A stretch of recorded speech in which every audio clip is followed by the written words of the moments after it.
त्याच्याबद्दल थोडी आजकाल तर थ्रेडिंग सगळेच करतात, कॉमन झालं थ्रेडिंग. पण खेड्यातल्या बाया फक्त थ्रेडिंग करतात, पण शहरामध्ये जाऊन सगळंच करतात ना, फेशियल, मेनिक्युअर, पेडिक्युअर, बॅग सगळंच, कटिंग्स वगैरे. तर कोणाला अनुभव आहे का पार्लरचा इथे या गावामध्ये आहे? तर आमच्या ते गडचिरोलीमध्ये जे जनशिक्षण संस्था आहे तिथे फक्त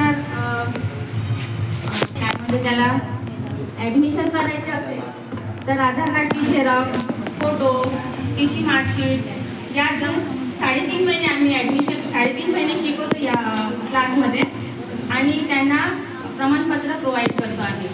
तर जे चांगलं शिकतात त्यांना पुन्हा आम्ही असं सजेशन देतो की तुम्ही 20 बाया गोळा करा आणि तुम्ही त्या डिप्लोम्याच्या आधारे तुम्ही अजून एक बॅच घेऊ शकता. जसं तुम्ही गट बनवता की नाही तसं आम्ही त्यामध्ये पार्लरची जर एक खूप चांगलं ट्रेनर, आता या ट्रेनर आहे म्हणजे या शिकवत आहेत, यांच्या थ्रू एखादी बाई जर ट्रेन झाली तर ते पण बॅच घेऊ शकते. असं गडचिरोलीमध्ये आमचं प्रशिक्षण आहे.